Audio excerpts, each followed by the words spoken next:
siapa saja yang arogan dan melakukan penipuan mengatasnamakan sebagai cucu Nabi atau dzurriyyah Nabi SAW, kami sepakat akan kami minta pertanggungjawaban secara hukum untuk memaksa hadir.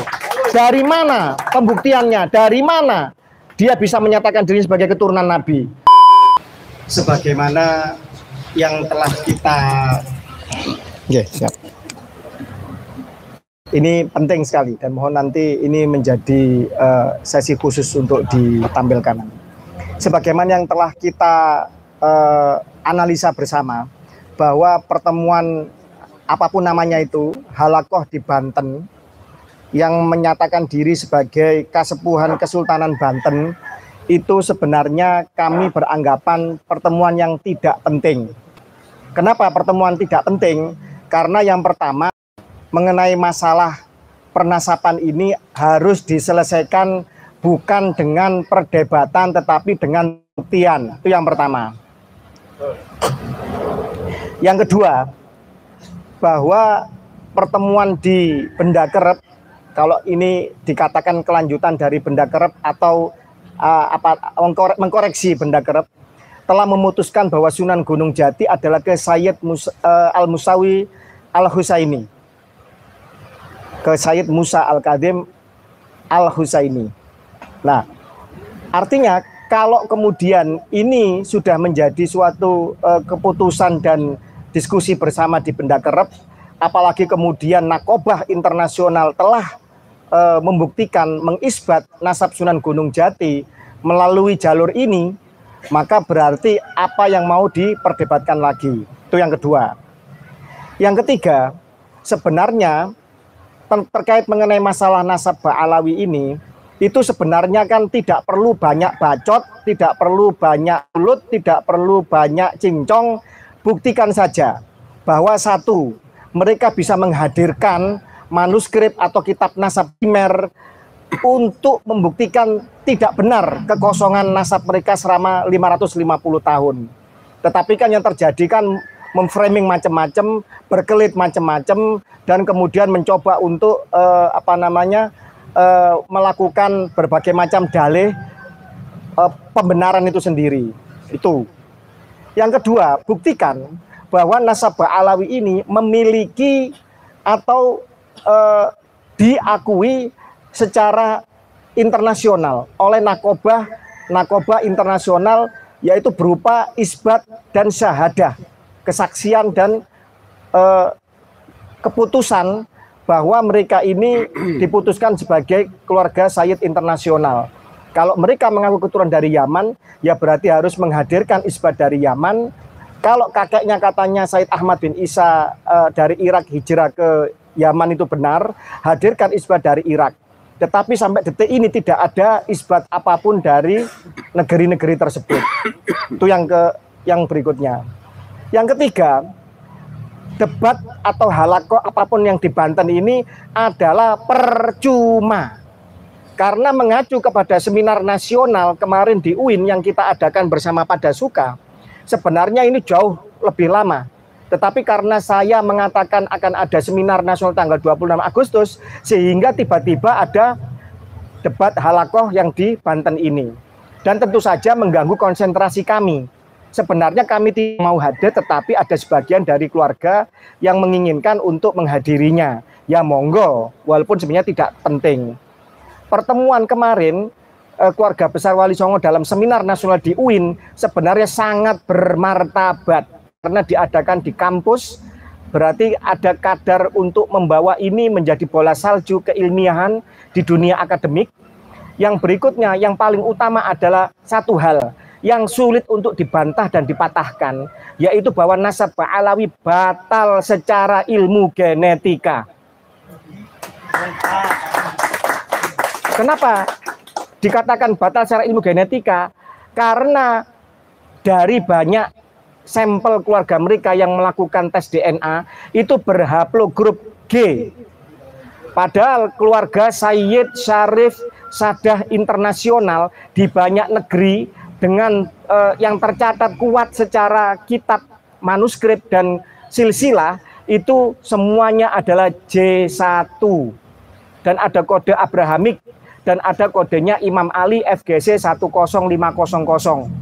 Jadi dengan kemarin menghadirkan 4 pakar DNA genetik, ya kan, bahkan salah satunya adalah kepala lab dari Badan Riset Inovasi Nasional yang menyebutkan bahwa Ba'alawi itu berhaplogrup G. Mereka secara garis lurus laki-laki, kromosom Y-nya, mereka bukan saja batal sebagai keturunan Nabi atau Bani Hashim, mereka juga batal sebagai keturunan dari Quraisy, dan juga mereka sama sekali bukan orang Arab. Haplogrup G ini bermutasi muncul di Kaukasus. Bahkan salah seorang pakar genetik kita mengatakan bahwa haplogrup G ini, apalagi di situ ada kode PF3296, adalah dimiliki oleh Yahudi Khazar yang muncul pertama kali di Kaukasus dan menyebar ke seluruh dunia dan menyusup di banyak agama, menyusup di banyak negara. Yahudi Khazar ini sama sekali tidak ada keterkaitan darah dan nasab dengan Nabi Yakub bin Nabi Ishak bin Nabi Ibrahim. Artinya tidak saja mereka bukan keturunan dari Abrahamik, tetapi mereka adalah bangsa lain, ras lain yang menyusup dan kemudian mengaku beragama Yahudi, dan setelah itu mereka melakukan banyak makar, banyak kejahatan di dunia. Jadi wajar kalau kemudian mereka dibawa Belanda dan menjadi agen-agennya. Seperti saya katakan tadi bahwa Gubernur Jenderal VOC dari Jan Pieterszoon Koen sampai yang terakhir ketika tahun 42 kalah sama Jepang itu adalah dari Yahudi ini. Jadi pertemuan di Banten mutlak tidak perlu dan tidak penting. Karena apa? Bagaimana kita mau meributkan ini emas atau tidak dengan mencari-cari dokumennya, sementara kadar emasnya tidak dites. Ini emas apa kuningan? Kalau ini ternyata kuningan, buat apa dicari dokumennya? Tes dulu kadar DNA-nya, tes dulu genetikanya, baru silsilah nasabnya bisa dipertimbangkan keabsahannya. Kalau sudah kadarnya saja sudah bukan emas, buat apa ribut dengan kitab nasab dan silsilahnya? Bisa dikatakan pasti palsu.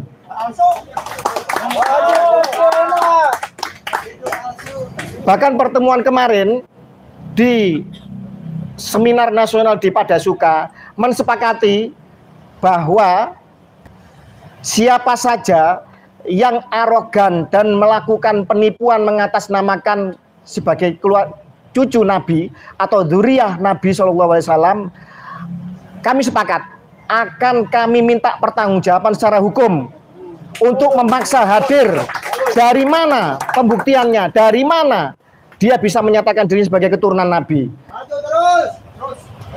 Kalau syarat tes DNA gagal, ya berarti harus dia itu sadar diri dan tobat.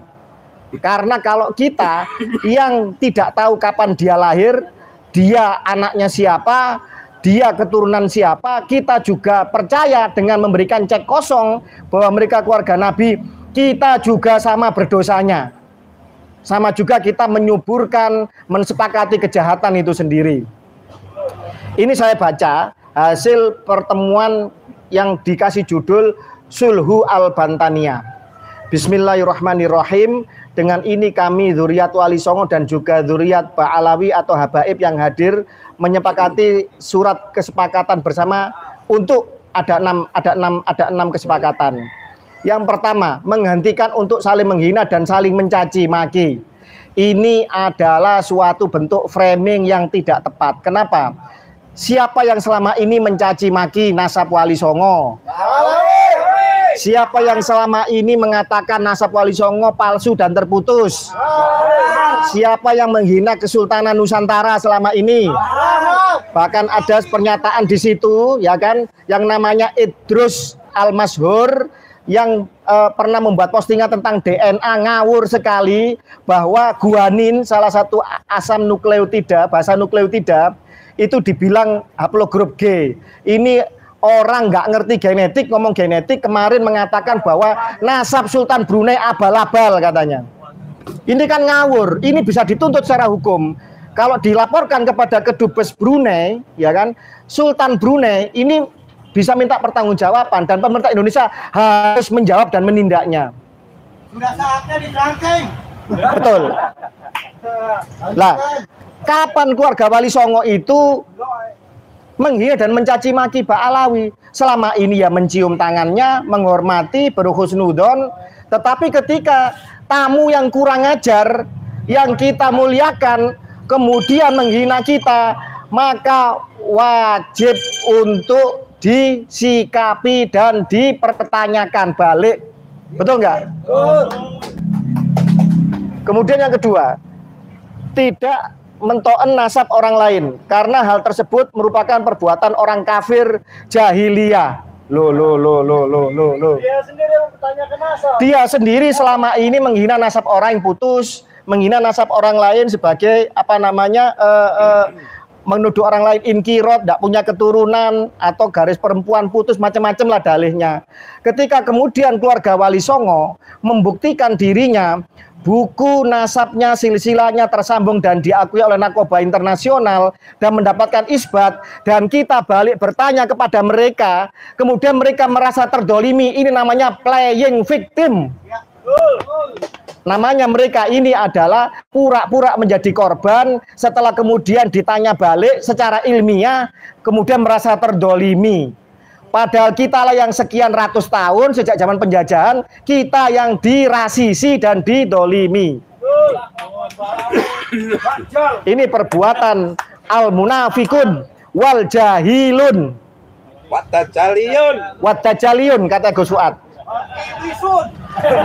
Terus kemudian yang ketiga, tidak akan bertaasub dan tafakhur membanggakan nasab hingga berlebihan dan merendahkan nasab orang lain sehingga menyakiti saudara sesama muslim. Ya, ini untuk mereka lah, bukan untuk kita. Selama ini kita tidak pernah seperti itu. Kemudian yang keempat, kami sepakat untuk melakukan kerjasama membentuk tim pencari fakta skala Asia Tenggara dalam penelusuran dan pelurusan nasab sejarah Wali Songo dan Maulana Syarif Jamaluddin Akbar atau Jumadil Kubro. Lah ini tidak perlu disampaikan dengan Mbak Alawi. Ini internal keluarga Wali Songo pasti melakukan itu. Kita ini sudah tanya ke banyak narkoba dunia, tidak perlu dicatat untuk mendapatkan persetujuan dari Mbak Alawi. Nggak ada urusannya. Karena Wali Songo adalah Sayyid Syarif keturunan Nabi yang asli. Baik dari jalur laki-laki maupun jalur perempuan. Tetapi Mbak Alawi yang mengklaim sebagai keturunan lurus laki-laki adalah batal dari tiga sisi. Dari sejarah, dari kitab nasab, dan dari genetika. Mutlak batal.